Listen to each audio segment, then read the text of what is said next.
outside in the courtyard.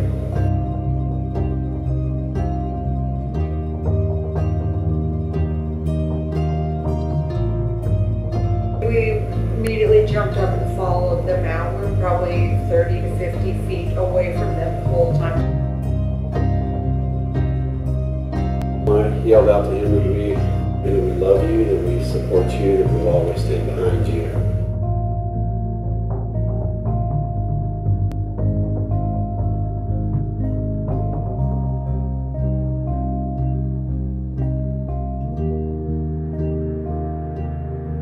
This is the story of inmate 2038-4094, my brother. He was first arrested 6 years ago when he just turned 19. He was probably a lot like most of us, around the same age. He was experimenting, falling into excess. He threw himself into his music, had a successful band. At a party one night, a bandmate showed up, brought a girl along with him. We'll call him Bob. Bob was sober, a straight edger. The girl wasn't, and after so much vodka, he took her upstairs. He raped her in the bedroom. Extremely intoxicated, she stumbled downstairs wearing only a miniskirt. 2038-4094 was unaware of what happened upstairs. She sat beside him, and he'd already had 8 shots of vodka. And she said, "Screw me." They have an encounter, not intercourse, but he touched her, only for seconds. He realized, as drunk as they were, that it was wrong. Sometime later, 2 police officers came to investigate, asked my brother about Bob and the girl, and being an honest guy, he told them the truth about what had happened between them. He'd incriminated himself. The girl was a minor. The girl's family pressed charges against Bob, who was found guilty. However, because Bob was a minor, he only received probation and community service. His charge, rape while intoxicated. 2038-4094 was sentenced to 6 months at the Theo Lacey facility in Santa Ana, California, and 5 years formal probation. His charge, unlawful consensual sex with a minor.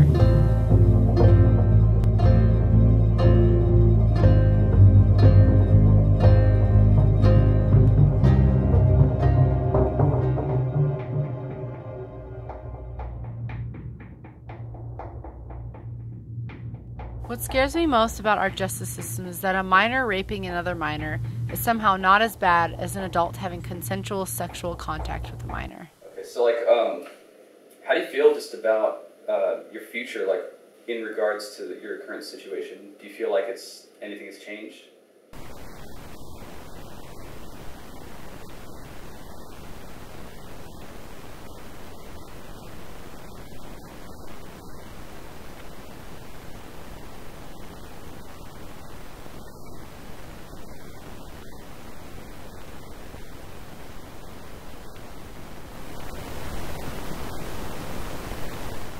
And now, almost 6 years later, World of Warcraft is the reason he is currently an inmate at Theo Lacey once again.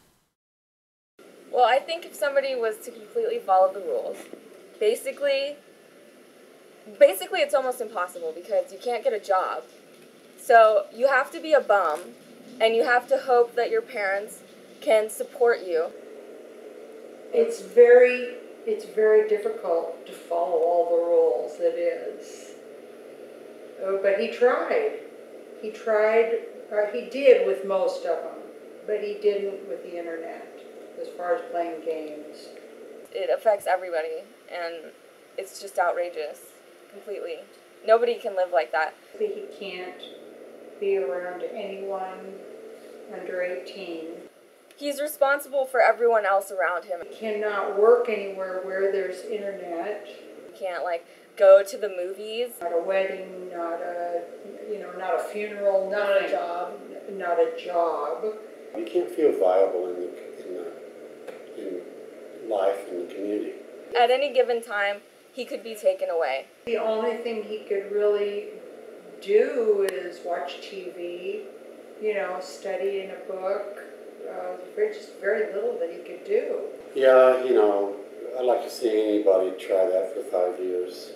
My fiance, he's completely what you would want as like a model citizen. He's like getting his MBA and, you know, his master's in business, and he's like trying to apply it to schools, and he's like trying to, you know, fit into society, and he like dresses nice, and he has the nice haircut, and he's like very normal, and he doesn't do like anything weird, except sometimes like he needs to like relax a little bit and like, you know, play some video games.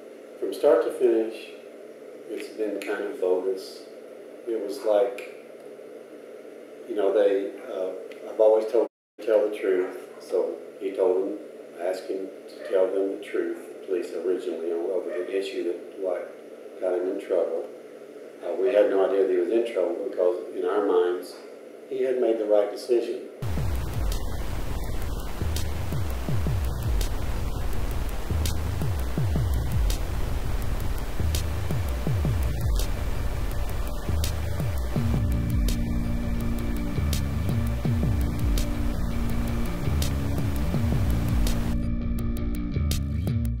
Probation system, it has no structure in it that bills or rebuilds anything.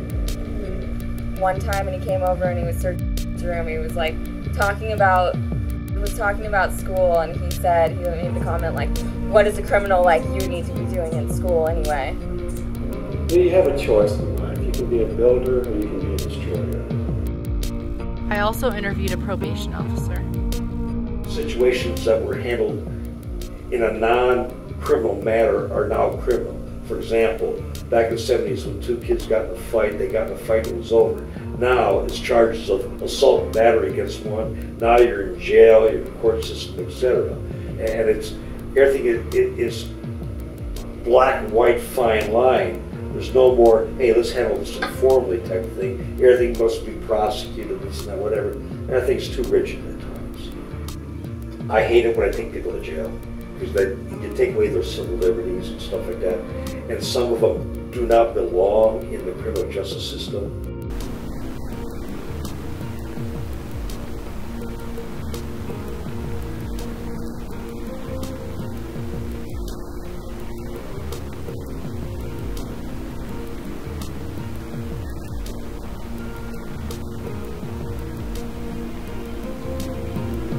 In the years between 1978 and 1998, the population of the correctional system increased from 500,000 inmates to 1.8 million, 3 times as much.